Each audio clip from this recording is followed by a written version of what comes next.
Subscribe करें और bell दबाएं ताकि कोई खबर रह न जाए।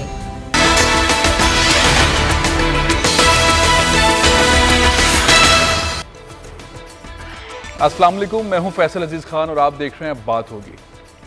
नवाज शरीफ नहीं आए, उन्होंने अपनी वालिदा की मैयत पार्सल कर दी। ये एक ऐसा दुख भरा सानहा है कि एक बेटा अपनी वालिदा की मैयत के साथ नहीं आया, तदफीन हो गई है।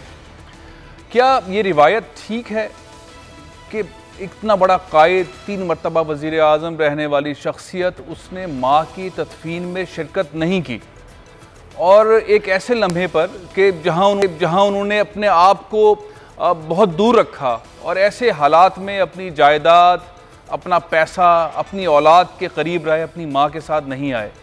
ये रिवायत ठीक है पाकिस्तानी सियासत के अंदर। अल्लाह ताला नवाज शरीफ साहब को ज़िंदगी दें, लेकिन अगर वो वापस नहीं आते और आज नहीं तो कल, जाहिर है सब ने इस दुनिया से जाना है, मैंने भी इस दुनिया से जाना है, आप देख रहे हैं ये प्रोग्राम, आप सब ने भी जाना है, नवाज शरीफ साहब ने भी इस दुनिया से जाना है। तो कल जब नवाज शरीफ साहब का इंतकाल हो जाएगा तो हसन और हुसैन उनके साथ आएंगे या वो भी अपने वालिद को पार्सल कर देंगे और उनकी मैयत यहाँ पहुँच जाएगी और उनकी तदफीन हो जाएगी। जो नवाज शरीफ साहब को देखते हैं, उनके कारकुन हैं, उनको मानते हैं, उनके लिए सियासत कर रहे हैं, उनके लिए क्या पैगाम है ये? क्या दौलत, क्या शोहरत, क्या ओहदा, जायदादें, यही सब कुछ है? दुनिया में ही रहना है, सब कुछ दुनिया में रहेगा, हम इस दुनिया से नहीं जाएंगे। ये अजीब रिवायत रकम हुई है। शहबाज शरीफ साहब को मौका मिला, उन्होंने, जाहिर है कि वो जेल में थे, वो उन्होंने आज सारी रसूमात के अंदर शिरकत की, लेकिन नवाज शरीफ साहब का ना आना और तरजीह देना और ऐसी चीज़ों को तरजीह देना जो दुनिया में किसी काम की नहीं है और आखिरत में भी किसी काम की नहीं है, बहुत फ़िक्र और एक ऐसा लम्हा है कि लोग इसके ऊपर रंज में भी हैं और कोई लॉजिक ऐसी नहीं है कि जिसमें एक इतने बड़े साने के ऊपर बेटा माँ की मैयत लेकर नहीं आया, तदफीन में शरीक नहीं हुआ, उन्होंने अपने आप को बचाया, अपने आप को बचा के रखा हुआ है। अब किस लिए बचा के रखा हुआ है, क्या कर लेंगे इस तरह बचा के, एक बहुत बड़ा सवाल है। दूसरा अहम मामला, पाकिस्तान में अपोजिशन पार्टीज़ एहतजाज कर रही हैं। मुल्तान के अंदर जिस तरह से हुकूमत ने पहले इजाज़त दी और फिर इजाज़त ले ली, अब गिलानी बिरादरान, जो यूसुफ गिलानी के 4 साहबजादे, उन्होंने मुल्तान में जगह जगह कब्जा कर लिया है और बात उनकी किसी हद तक ठीक नज़र आती है। हुकूमत ने SOPs के तहत बहुत सारे ऐसे जलसे किए, क्यों पाकिस्तान पीपल्स पार्टी को क्यों आखिर नहीं करने दिया जा रहा जलसा? सूरत हाल वहाँ पर क्या है? कब्ज़ा कर लिया है, बहुत जगह पे धरने दिए जा रहे हैं, इंतज़ामात बहुत तेज़ी से आगे बढ़ रहे हैं। SOPs के ऊपर अगर अमल दरामद करते हुए कुछ जलसा होता है और अपोजिशन की जमातें करती हैं और जाहिर है कि अगर पाकिस्तान पीपल्स पार्टी इसकी ज़िम्मेदारी कबूल कर रही है और वो उसको ठीक तरीके से जलसा गाह पर इंतज़ामात मुकम्मल करने की इजाज़त दी जाए, जलसा करने दिया जाए और रिफ्ट जो है वो हुकूमत और अपोजिशन के दरमियान कम हो, तो उसमें क्या हर्ज, इस पर भी हम बात करेंगे। अब्दुल कादिर गिलानी साहब हमारे साथ, यूसुफ गिलानी के सबसे बड़े साहबजादे हमारे साथ शामिल होंगे। लेकिन इन सबसे बड़ा मसला अमेरिका के अंदर हम देख रहे हैं, इंडिया में देख रहे हैं, पाकिस्तान में देख रहे हैं, यूरोप में देख रहे हैं, कोविड-19 ने घेर लिया है। तेज़ी से बड़े बड़े रिजल्ट ऐसे आ रहे हैं, बड़े बड़े ऐसा डेटा आ रहा है जिसके अंदर लोग जाँ बहक हो रहे हैं। पाकिस्तान के अंदर भी अहम शख्सियात कोविड पॉजिटिव हैं और ये सिलसिला हम उसको संजीदगी से ले नहीं रहे। तो SOPs पे अगर हम अमल दरामद नहीं करेंगे और ये जलसे जलूस भी जारी रहेंगे और पाकिस्तान फिर किस सिमत जाएगा? डॉक्टर अताउर रहमान साहब मेरे साथ इस वक्त मौजूद हैं। मुसलसल हम उनसे रब्ता करते रहे और वो दुनिया भर में जो कोविड से मुतालिक सूरत हाल है उस पर निगाह रखते हैं, पाकिस्तान में जो कुछ हो रहा है उस पर भी निगाह रखते हैं। डॉक्टर साहब अस्सलाम वालेकुम, ये बताइएगा हम किस सिमत जा रहे हैं? पाकिस्तान, दुनिया भर के अंदर कोविड ने दोबारा तबाही मचाई है, हम किस सिमत जा रहे हैं, हम कहाँ खड़े और अगर हम इसी तरह चलते रहे तो हमारी डायरेक्शन क्या है? डॉक्टर साहब। शुक्रिया। बात यह है कि इस वक्त बहुत ही खतरनाक सूरत हाल है, क्योंकि 3-4 पहलू आपको इसका जायजा लेना पड़ेगा। सबसे पहले तो ये वायरस जो है ये म्यूटेट कर रहा है, ये अपनी शक्ल तब्दील कर रहा है। अच्छा। और कराची यूनिवर्सिटी में जो हमारा इदारा है international centre for chemical and biological sciences, वहाँ पे हमने स्टडी किए हैं मुख्तलिफ सैम्पल्स, इसके जेनेटिक स्ट्रक्चर को स्टडी किया है। 48 सैम्पल्स को अलग अलग वायरसेस के लेकर इसी कोरोना वायरस के मुख्तलिफ सैंपल लेकर। अच्छा। और पता चला है कि जो बहुत अहम जगह होती है, जो स्पाइक प्रोटीन होती है, ये एक फुटबॉल की तरह होता है, मॉलिक्यूलर फुटबॉल, उस पर छोटे छोटे नुक्ते लगे हुए होते हैं जो आपने देखे होंगे। जी जी जी जी। तो ये स्पाइक प्रोटीन कहलाते हैं। तो वो जीन्स जो स्पाइक प्रोटीन बनाते हैं, उन जीन्स में तब्दीली आ गई है, और ये जो है इसकी वजह से अमवात भी जल्दी हो रही हैं और इसकी एग्रेसिवनेस भी ज्यादा है। अच्छा। तो ये जो है ये बड़ी खतरनाक सूरत हाल, एक तो पहलू ये है कि ये म्यूटेट कर रहा है और खतरनाक शक्ल इख्तियार कर रहा है। दूसरी जो सूरत पहलू इसका ये है कि कोई दवाई अभी तक नहीं है और ना अगले 5 से 10 साल में आने की उम्मीद है, क्योंकि ये नई दवाई आने में तो सालों लगते हैं, और ये तो अभी 4-6 महीने हुए हैं इसको आए हुए। डॉक्टर साहब, ये जो वैक्सीन की बात हो रही है, अब ये वैक्सीन कारामद नहीं होगी? अमेरिका के अंदर बात हो रही है, हमारे यहाँ भी टेस्टिंग शुरू हो गई है, चाइना में भी हो रही है। ये कोविड की वैक्सीन नहीं है? जी नहीं, मैं वैक्सीन की बात नहीं कर रहा, मैं दवाई इलाज के लिए कर रहा हूँ। अच्छा। वैक्सीन आपको प्रोटेक्ट करती है, आपको महफूज रखती है। तो मैं अद्वियात की बात कर रहा हूँ कि अगर किसी को हो जाए तो अगले 5 से 10 साल में लगता नहीं कि कोई इसकी दवाई आसानी से आ जाएगी, क्योंकि उसमें एक खास प्रोसेस होता है लंबा। तीसरा मामला जो है वो वैक्सीन का है, जिसका आपने कहा, उसमें यकीनन बहुत पेशरफ्त हो रही है तेजी से। अमेरिका में भी, चाइना में भी, यूरोप में भी, और कई वैक्सीन अब आखिरी मरहले में हैं या फिर क्लिनिकल ट्रायल मुकम्मल हो चुके हैं, लेकिन अभी तक किसी वैक्सीन का ड्रग रेगुलेटरी अथॉरिटी ने अप्रूवल नहीं दिया है उनके ममालिक की। तो वो अप्रूवल मिलेगा, उसके बाद उसकी लार्ज स्केल प्रिपरेशन होगी, और फिर बहुत से ममालिक। तो डॉक्टर, हमारी डायरेक्शन फिर क्या है? हम कहाँ जा रहे हैं? मतलब हमारे पास और कोई रास्ता नहीं है सिवाय इसके कि हम खुद अपने आप को प्रोटेक्ट करें, और 3 चीजें हैं जी। मास्क हर एक के लिए लाजमी हो, हाथ धोना घड़ी घड़ी लाजमी हो कि किसी चीज को टच करें, और सोशल डिस्टेंसिंग ये कम से कम 5-6 फुट का फासला। डॉक्टर साहब मेरे साथ रहिएगा। डॉक्टर साहब, ये जो हम सियासी तौर पर देख रहे हैं, हुकूमत और अपोजिशन के दरमियान एक रिफ्ट है। हुकूमत खुद भी करती है जलसे, अपोजिशन भी जलसे कर रही है। हम एक नेशनल स्ट्रैटेजी क्यों नहीं बना पा रहे कि ठीक है जमहूरियत वाला काम करें, लेकिन ऐसा कोई तरीक़ेकार तो हो जिसके अंदर हम चीज़ों को प्रॉपर लेकर आगे चलें। ठीक है, जलसा कर लें, जो आपने 3 पैरामीटर्स बताए, इन पर अमल दरामद करते हुए। ये क्यों नहीं हो पा रहा कि हुकूमत और अपोजिशन एक प्लेटफॉर्म पे आकर ये तमाम चीज़ें करें? हुकूमत ने तो ऐलान कर दिया है कि वो जलसे नहीं करेंगे, और उन्होंने SOPs पे सख्ती से अमल कर रहे हैं। जी, आवाज़ आ रही है? नहीं, वो अमल जो वो कर रहे हैं वो तो एक ऐसे गैप के बाद कर रहे हैं ना। उन्होंने खुद जलसे कर ली, आज अपोजिशन कर रही है, तो फिर वो पाबंदी लगा रहे हैं ना। बिल्कुल आप सही फरमा रहे हैं। ये ऐसा मौका है कि इसमें अपोजिशन पार्टी को और गवर्नमेंट को एक पेज पे आ जाना चाहिए। हमें सब मिलकर लड़ना चाहिए, क्योंकि ये बड़ी खौफनाक सूरत हाल अख्तियार कर रहा है। ये आग खुदा ना खास्ता फैल गई तो बड़ा मसला पैदा हो जाएगा। क्योंकि आप देखिए कि हिंदुस्तान में क्या हुआ है, अमेरिका में क्या हुआ है, अगर हमारे पास हो गए तो क्या होगा। मेरे साथ अब्दुल कादिर गिलानी साहब डॉक्टर साहब मौजूद हैं, उनसे मालूम करते हैं। वजीर आजम के साहबजादे रहे हैं, बहुत करीब से हुकूमत को देखा है। इस वक्त एक बहुत बड़ा जलसा इनकी रहनुमाई के अंदर आगे बढ़ रहा है, उसके इंतजाम हो रहे हैं। अब्दुल कादिर गिलानी साहब, डॉक्टर साहब ने 3 पॉइंट सामने रखे हैं, अगर वो उनको फॉलो किया जाए तो फिर खतरात में कमी हो सकती है। मास्क पहनना, सैनिटाइजर इस्तेमाल करना और डिस्टेंस के ऊपर रहना। आप समझते हैं अगर ये तीनों चीजें कर ली जाएं तो जलसे के अंदर कोई खतरात नहीं होंगे? इंशाल्लाह नहीं होंगे, बिल्कुल। मैं आपको एक वीडियो फुटेज आपको मैं सेंड करूंगा फैसल भाई, जहां पे आज हमने सैकड़ों की तादाद में लोगों को मास्क पहनाए हैं, खुद पहनाए हैं अपने हाथों से, और गेटों के ऊपर हमने सैनिटाइजर्स रखे हुए हैं। और हम यहाँ पे कोशिश कर रहे हैं कि छोटे टोलों में लोग आए और इकट्ठे ज्यादा ना आए। अच्छा, हमारी पूरी कोशिश है SOPs हम फॉलो अप करें। अच्छा चलें, अगर आप ये गारंटी देते हैं, उसके बावजूद भी मुल्तान में अगर केसेस फैलते हैं, क्योंकि बहुत सारे ये फुटेज जो आप देख रहे हैं, तोड़ फोड़ जो आपके कारकुन कर रहे हैं, तोड़ फोड़ तो आपके कारकुनों ने की है। आपकी रहनुमाई में जिस तरीके से वो आगे बढ़े हैं, गेट तोड़े हैं, कंटेनर हटाए हैं, गाड़ियां हटाई हैं, ये तरीका ठीक है गिलानी साहब?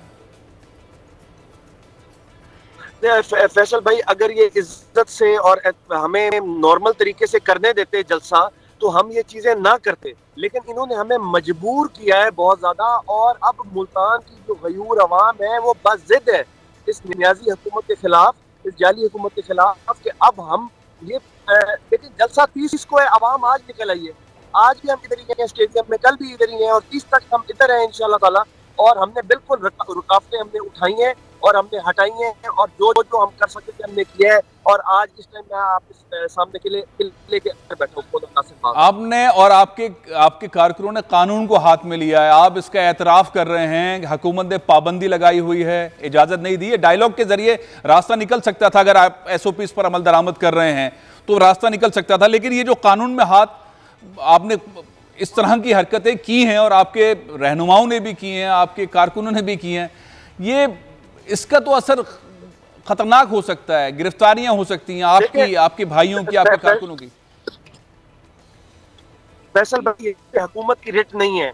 हम पहली बात यह है कि जो चोरी की हुकूमत है, जो सिलेक्टेड हुकूमत है, जो जाली हुकूमत है, हम उसको तस्लीम ही नहीं करते।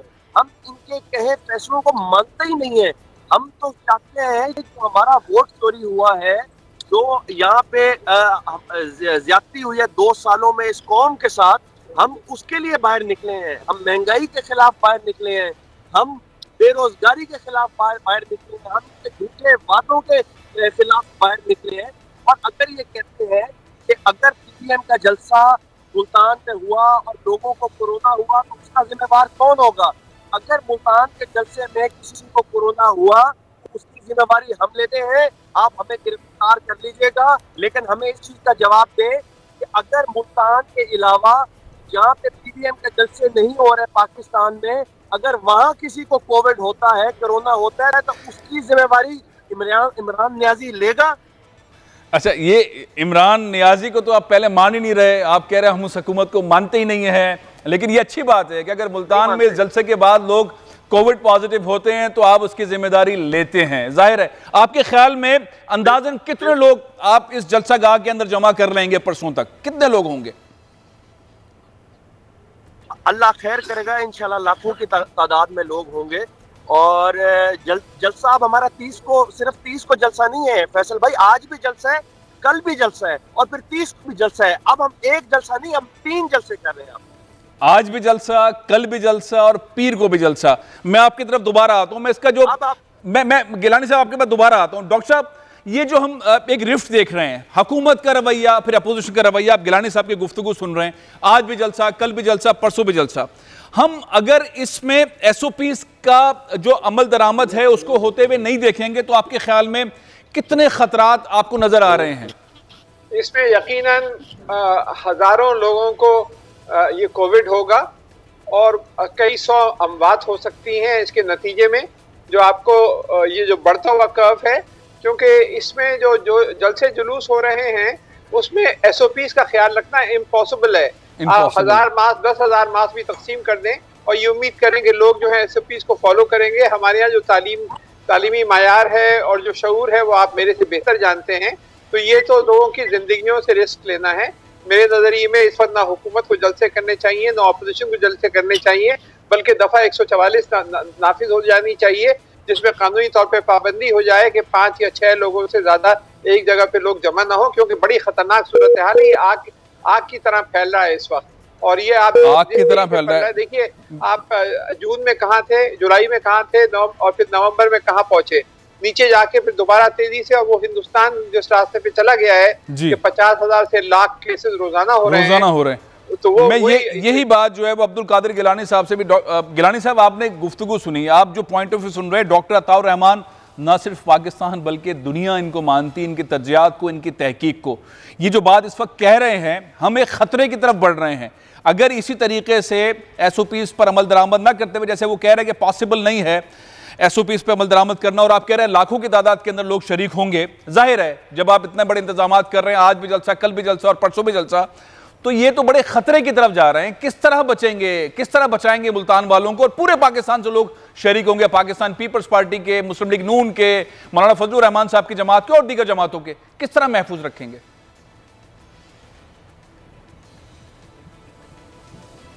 गिलानी साहब से राब्ता मुनक़ता हो गया।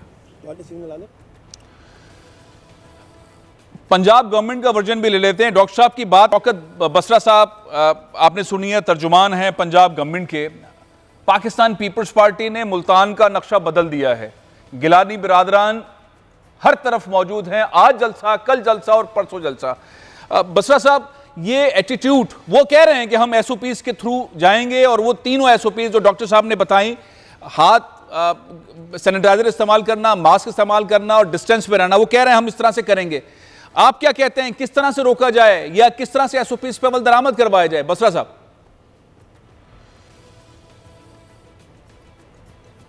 शौकत बसरा साहब, आपको आवाज आ रही है?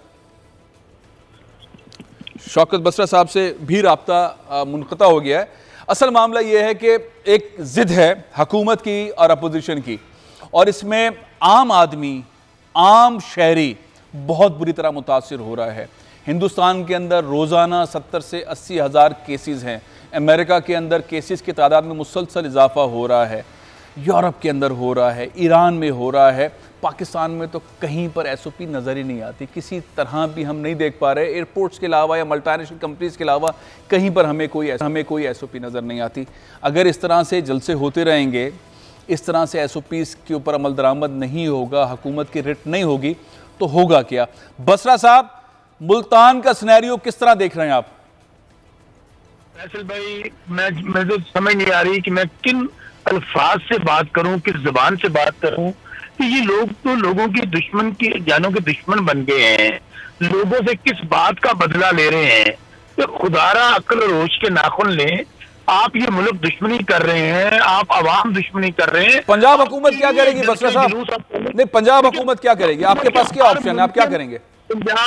पंजाब हुकूमत हर मुमकिन कोशिश करेगी कि लोगों के जानो माल का तहफ़्फ़ुज़ करे, लोगों को कोरोना से महफूज रखे। मास्क सप्लाई करेगी, सैनिटाइजर सप्लाई करेगी, डिसिप्लिन करवाएगी, जलसा होने देगी।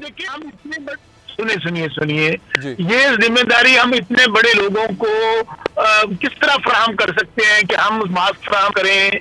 हम लोग, आपके ख्याल में जलसे में कितने लोग आएंगे? आपके ख्याल में बसरा साहब कितने लोग आएंगे? 10 लाख लोग होंगे? मैं कहता हूँ 10,000 भी लोग हों। अच्छा, 10,000 भी हों। 10,000 तो हम मास्क प्रोवाइड कर सकते हैं पंजाब गवर्नमेंट। नहीं, बात ये नहीं है ना, बात 10,000 को फराहम करने की नहीं है। आप जब जलसा होता है ना एक सियासी कारकुन हो फैसल भाई, 10,000 हो, 20,000 हो, वहां पे आप किस तरह सोशल डिस्टेंसिंग कायम कर सकेंगे? किस तरह आप हर किस तरह कर सकेंगे? मेरे साथ बसरा साहब, मेरे साथ रहिएगा। डॉक्टर साहब मेरे साथ हैं, बहुत संगीन पॉइंट उन्होंने उठाए हैं। हम खतरे की तरफ बढ़ रहे हैं, बहुत केसेस आ सकते हैं। डॉक्टर साहब कह रहे हैं दफा 144 लगाएं और पाबंदी आयद करें। ब्रेक ले रहा हूं, गिलानी साहब भी मेरे साथ होंगे, डॉक्टर साहब भी मेरे साथ हैं, बसरा साहब भी मेरे साथ हैं। इस वक्त की बात करें।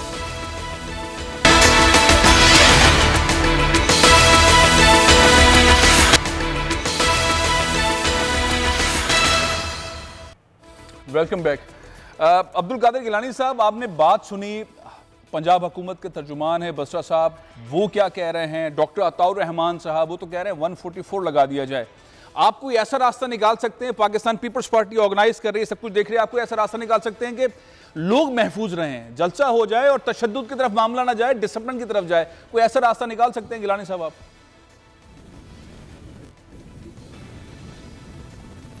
जी फैसल भाई, हमारी तो पूरी कोशिश ये थी कि ना तसादुम हो, ना हमारा किसी के साथ कोई मसला। महीना, एक महीने से तारीख डिसाइडेड है 30 नवंबर के जलसे की। पहले हमें बता देते तो और बात थी। नेक ऑफ द टाइम, जब अब 1-2 दिन रह गए जलसे को, अब वो कह रहे हैं हम हरगिज़ परमिशन नहीं देंगे। तो अब जब आवाम चार्ज हो गई है, मोबिलाइजेशन यहाँ पे पूरी हो गई है, तो फिर अब अगर हम रोकेंगे भी तो अब रोका नहीं जाएगा हमसे। अब ये जलसा तो अब होना है। अब रही बात कोरोना की, मैं ये समझता हूँ, मैं फील करता हूँ कि हमारे पे सबसे ज़्यादा तनकीद ये की जा रही है कि पूरी दुनिया में कोरोना है, पाकिस्तान में कोरोना है, हमें जलसा नहीं करना चाहिए।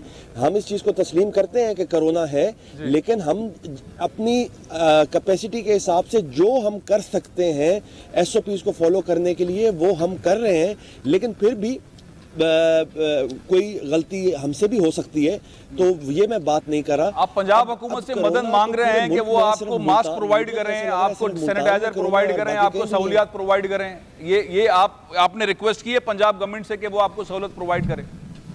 हमें कुछ ना प्रोवाइड करें, हमसे दूर रहें, हमें जलसा करने दें, ये चीज़ें हम खुद प्रोवाइड कर देंगे अपने आवाम। शौकत बसरा साहब, आपकी जिम्मेदारी क्या बनती है? आम आदमी वो खतरे में है। गिलानी साहब कह रहे हैं हम अपनी SOPs के तहत जलसा करेंगे, बहुत देर हो गई, हुकूमत ने बहुत देर कर दी, अब आपके पास क्या ऑप्शन है? बसरा साहब।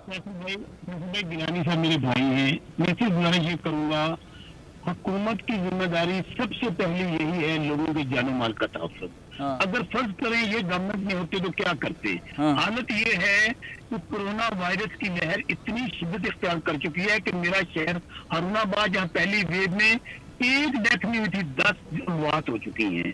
खुदारा कौम पर तरस खाएं, जल्द से जल्द मिलती रहेंगी। आप अगर ये जलसा मुलतवी कर देंगे, और इसी जलसे को अल्लाह करे, पहले भी तो हमने जलसे किए हैं, हमने नहीं रोका, हमने इजाजत दी, हमने फैसिलिटेट किया। आपका कहना यह है कि मुलतवी कर दें। अच्छा डॉक्टर अताउर रहमान साहब, ये जो आप गिलानी साहब की गुफ्तगू सुन रहे हैं, हुकूमत के प्रोग्राम नहीं किया। नहीं, मैं एक मिनट फैसल भाई, मैं एक मिनट डॉक्टर साहब का पॉइंट ऑफ व्यू ले लूं। डॉक्टर साहब आपके साथ बैठे हैं, ये भाई हैं हमारे। बसरा साहब आप कह लीजिए जी, गिलानी साहब कहिए।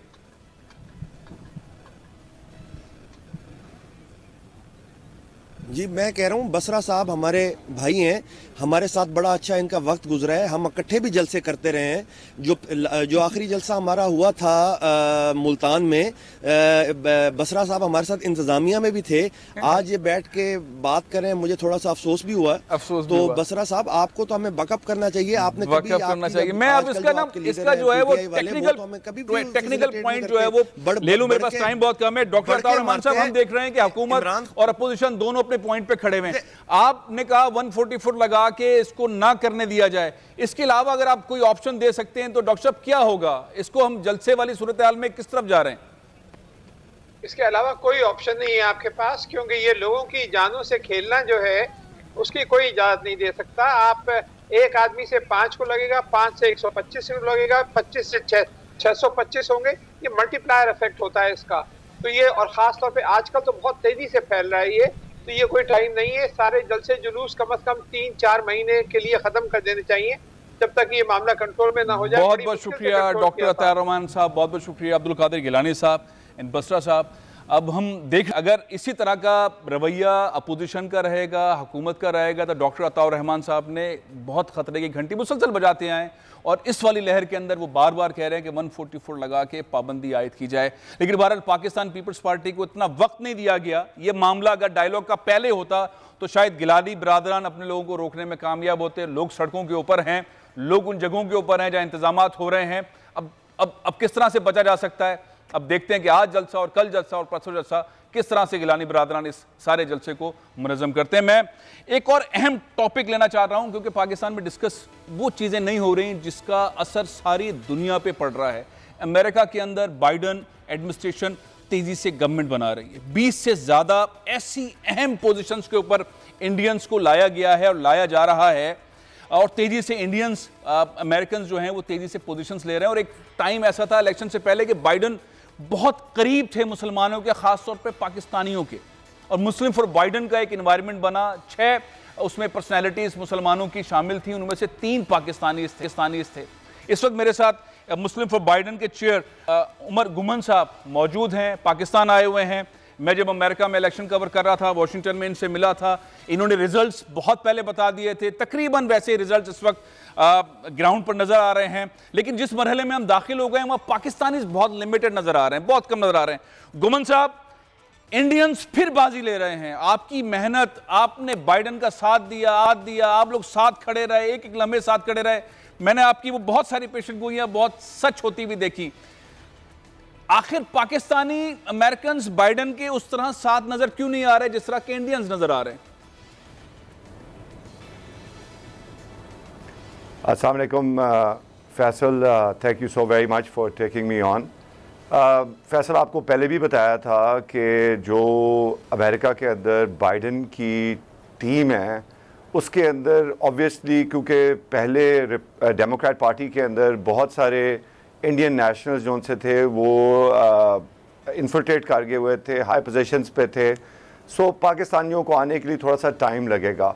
आप देखेंगे इंशाअल्लाह ताला, जिस तरह प्रेसिडेंट इलेक्ट बाइडन ने कहा था कि हम ऊपर से लेके नीचे तक ट्रांजिशन टीम के तो नहीं, लेकिन कैबिनेट के अंदर लोग आएंगे। मेरा अपना ज़ाती इंटरव्यू हुआ with the transition team. I been cleared for ambassadorship deputy secretary level by the transition team. लेकिन जो चीज़ देखने वाली है वो ये है कि क्या पाकिस्तानी और बिलमखसूस मुसलमान क्या वो एक मुनज़्ज़म तरीके से इस चीज़ का फ़ायदा उठा सकते हैं जो हमने कैंपेन की। One of the biggest things जो मैं समझता हूँ कि हम लोगों के आड़े आई है वो केयर है। ये council for American Islamic relations है।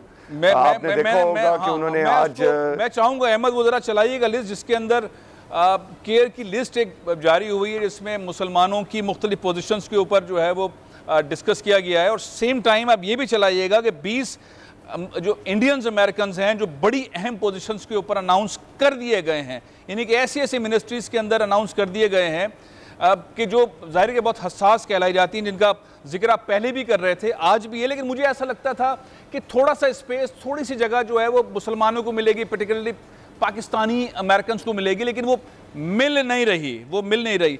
तो असल में आप जो कह रहे हैं गुमन साहब, ये स्पेस जो है पाकिस्तानी अमेरिकन को मिलने में वक्त लगेगा, और किस तरह की पोजीशन आप समझते हैं कि पाकिस्तानी अमेरिकन हासिल कर सकेंगे? देखें, बात यह है कि अभी तक तो हमारे प्राइम मिनिस्टर साहब की जो बाइडन से बात ही नहीं हो सकी। आज 3 हफ्ते हो गए हैं। There has been no communication between the Biden transition team and the Pakistani leadership. उसके अंदर लोअर लेवल के ऊपर तो बात ज़रूर हुई होगी, लेकिन प्राइम मिनिस्टर साहब की जो बाइडन से जो इम्पॉर्टेंट मुलाकात है वो नहीं हो सक रही, टेलीफोन कॉल नहीं हो सक रही।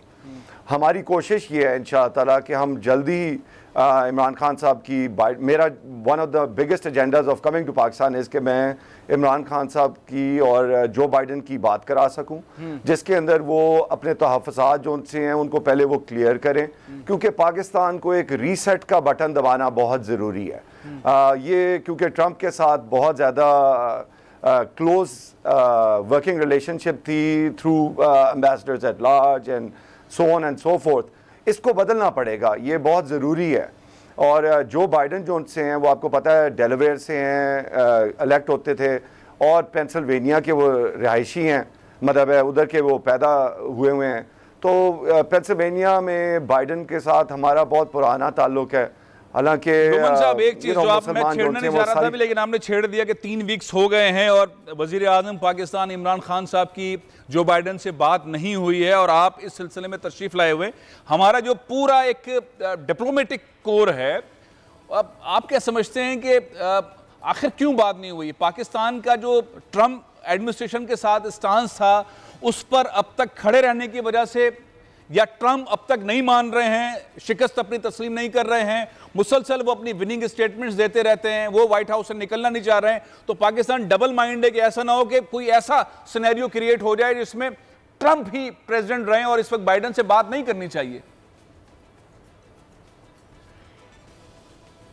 नहीं जी, ये बात बिल्कुल नहीं है। अच्छा। प्रेसिडेंट इलेक्ट बाइडन को ऑलरेडी इमरान खान साहब ने अपने ट्विटर हैंडल के ऊपर मुबारक दे दी है to be elected as president of United States. और आपको पता है कि अमेरिका में एक सिस्टम है। आज प्रेसिडेंट ट्रंप का इंटरव्यू आया है जिसके अंदर उन्होंने क्लियरली कहा है कि मैं कतई तौर के ऊपर पोजीशन, मुझे अगर कहा जाएगा कि आप इलेक्शन हार गए हैं तो मुझे व्हाइट हाउस से निकालने की ज़रूरत नहीं, मैं खुद ही निकल जाऊंगा। मैंने अमेरिका का सिस्टम तो बहुत करीब से देख लिया है। जो ट्रंप ने किया है अमेरिका के साथ वो सारा सिस्टम देख लिया है, जो उन्होंने तकरीरें की हैं, जो उन्होंने बगावत का एलिमेंट क्रिएट किया है, अमेरिका का सिस्टम तो सारी दुनिया ने देख लिया है। ऐसा तो पाकिस्तान में भी नहीं होता गुमन साहब जो अमेरिका के अंदर हुआ है। खैर, आप कितने दिन में नॉर्मलाइज इन्वायरमेंट देख रहे हैं अमेरिका के अंदर? देखिए जी, बात यह है कि पाकिस्तान की और अमेरिका की जो रिलेशनशिप है उसको पहले तो मद्देनज़र रखना बहुत ज़रूरी है। पाकिस्तान की और अमेरिका की रिलेशनशिप में रिपब्लिकन्स ने हमेशा पाकिस्तान का साथ दिया था, लेकिन वो इसलिए दिया था क्योंकि मैक्सिमम पाकिस्तानी जो उनसे थे वो रिपब्लिकन पार्टी में थे, जिस तरह मैं खुद था। लेकिन डोनाल्ड ट्रंप जैसे एक नामाकूल मैं ब्रेक ले रहा हूं क्योंकि आपने अमेरिकन प्रेसिडेंट को, मैं ब्रेक ले रहा हूं, वापस आता हूं। आप किस बात में नामाकूल कह रहे हैं अमेरिकन प्रेसिडेंट को, बात करेंगे इस ब्रेक के बाद।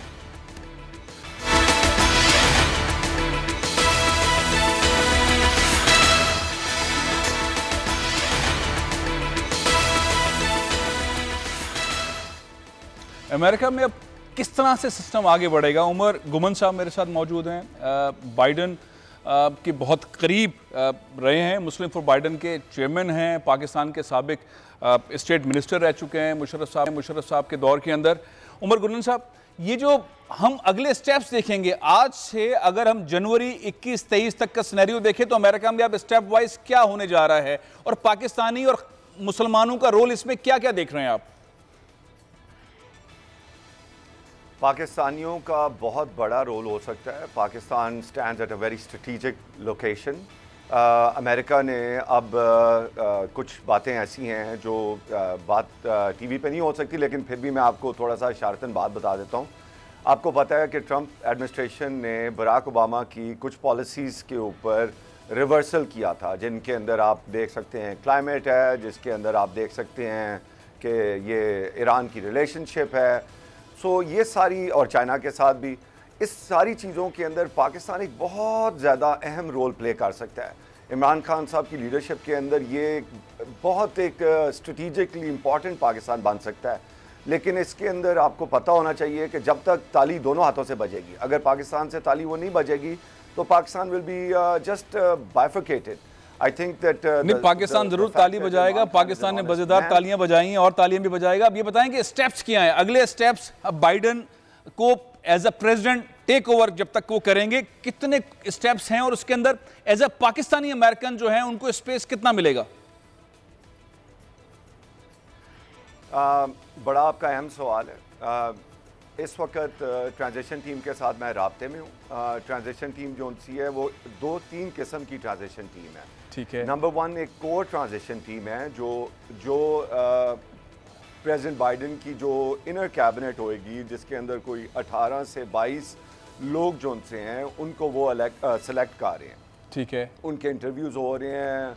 एमी क्लोबचर है उसके अंदर है, उसमें बुटचेक है, उसमें और लोग हैं जो हमारे से पूछे जा रहा है कि किसको आप नॉमिनेट करेंगे। सो वो एक 300-400 बंदे की लिस्ट है जो कि ट्रांजिशन टीम ए जिसको आप कह सकते हैं, उनके साथ वो काम कर रहे हैं। वो उनको फीडबैक दे रहे हैं। उन 300-400 लोगों की फीडबैक जो है उसके ऊपर डिसीजन होगा कि कौन बेहतर कैंडिडेट होगा, किस वज़ारत। आप जो है मुसलसल इनपुट दे रहे हैं मुख्तलिफ पोजीशंस पे, और भी बाइडन वाली टीम के अंदर और भी पाकिस्तानी शामिल रहे हैं, डॉक्टर एजाज शामिल रहे हैं, ताहिर जावेद शामिल रहे हैं, बड़ी टॉप पोजीशंस के ऊपर काम करते रहे। तो आप लोग आपस में भी कनेक्टेड हैं या सब इनफरादी तौर पर जो है वो इनपुट दे रहे हैं? नहीं, इसके अंदर अनफॉर्चुनेटली देखें, वो लोग जो उनसे हैं उनका रोल रहा है पाकिस्तानी अमेरिकन के हवाले से। जी। मेरा रोल है मुस्लिम्स इन अमेरिका, जिसके अंदर काले जो उनसे हैं वो भारी अक्सरियत में हैं, जिन्होंने अटलांटा के अंदर जॉर्जिया के स्टेट बदली है, जिन्होंने वर्जीनिया की स्टेट बदली है, मिशिगन की स्टेट बदली है, पेंसिल्वेनिया की स्टेट बदली है। गुमन साहब, टाइम बहुत कम है, मुझे एक छोटी सी चीज बताइए कि अगर इन द एंड जब वो प्रेसिडेंट बन जाएंगे बाइडन, पाकिस्तानी अमेरिकन के हाथ में पॉसिबली क्या पोजीशंस हो सकती हैं? 1, 2, 3, 4 अगर आप गैस करें, क्योंकि आपके अंदाजे बड़े फिट साबित हुए हैं। देखिए जी, नंबर 1 मैं समझता हूं कि पाकिस्तान एम्बेसडर जो है वो एक पाकिस्तानी अमेरिकन को लगना चाहिए, नंबर 1, ताकि वो बेहतरीन तरीके से नुमाइंदगी कर सके। Number 2, assistant secretary of state या डेप्यूटी सेक्रेटरी ऑफ स्टेट या under secretary of state for south Asian affairs के ऊपर पाकिस्तानी का लगने का बहुत चांसेस हैं। ठीक है। नंबर 3, व्हाइट हाउस के अंदर एक UN एनवॉय की तवक्को है जो कश्मीर पे होगा इंशाअल्लाह। अच्छा। और नंबर 4 ऑब्वियसली DNC के अंदर पोजीशंस हैं जो अवेलेबल हैं। सो पाकिस्तानियों को बिलखसूस तो मुझे नहीं पता, लेकिन मुस्लिम्स फॉर डेफिनेटली बाइडन के जो हमारे दोस्त हैं वो काफ़ी हाई पोजीशंस के लिए इंटरव्यू हो रहे हैं इस वक्त। अच्छा, बहुत ज़बरदस्त आपने बात की। आखिर में ये बता दीजिएगा कि हम ट्रंप का मुस्तकबिल क्या देखें, अमेरिकन पाकिस्तानी की हैसियत से आप क्या देख रहे हैं? ट्रंप का मुस्तकबिल क्या होगा? वो अमेरिका में रहेंगे या अमेरिका में नहीं रहेंगे? He is right now on flight risk, so वो पाकिस्तान अमेरिका से वो निकल नहीं सकते। मेरा ख्याल है कि प्रेसिडेंट ट्रंप जो उनसे हैं वो अनकरीब after his presidential career, he will be indicted in New York City and he will possibly looking at some jail time inshallah। और उनके ऊपर जो केसेस हैं उनके हवाले से क्या होगा, खास तौर पर टैक्स से मुतालिक जो उनके ऊपर मुकदमात हैं, क्योंकि उनके ऊपर प्रेसिडेंटशिप खत्म होने के बाद तो वो बहुत सारे केसेस उनको घेर लेंगे। जी बिल्कुल, आपने बिल्कुल सही फरमाया, आपने आपकी असेसमेंट बिल्कुल ठीक है। There was a discussion last month in बल्कि इस महीने के एंड में शुरू में कि वो one of the reasons Trump छोड़ नहीं रहा था, वो बाइडन की टीम के साथ नेगोशिएट कर रहा था कि अगर मैं, क्योंकि प्रेसिडेंट अपने आप को पार्डन नहीं कर सकता, सो उनकी कोशिश थी कि मैं रिज़ाइन कर देता हूँ, पेंस को मैं प्रेसिडेंट बना देता हूँ और मैं उनसे पार्डन ले लेता हूँ, लेकिन पार्डन उनको सिर्फ फेडरल क्राइम्स का मिलना था, स्टेट क्राइम का नहीं मिलना था। और उनके सबसे ज्यादा स्टेट क्राइम जो उनसे हैं वो न्यूयॉर्क में है। सो वो न्यूयॉर्क, बहुत बहुत शुक्रिया, बहुत बहुत शुक्रिया, गवर्नर हो गए। बहुत दिलचस्प बात, लेकिन प्रोग्राम का वक्त खत्म हो गया है। एक बहुत बड़ा सिनेरियो जब बाइडन प्रेसिडेंट बन जाएंगे तो ट्रंप के मुस्तकबिल का है, बहुत सारे मुकदमात उनका मुकाबला करना है ट्रंप को, लेकिन साथ साथ सबसे अहम बात जो गुमन साहब ने कही कि पाकिस्तानी इसका रोल शुरू हो रहा है। अब पाकिस्तानी अमेरिकन किस तरह उससे खेलते हैं और पाकिस्तानी हुकूमत पाकिस्तान बाइडन एडमिनिस्ट्रेशन के साथ किस तरह आगे बढ़ती है, ये सारी बड़ी दिलचस्प सूरत हाल है। इस वक्त प्रोग्राम का वक्त खत्म हो रहा है, इंशाल्लाह कल फिर मुलाकात होगी। इजाज़त दीजिए, पाकिस्तान जिंदाबाद।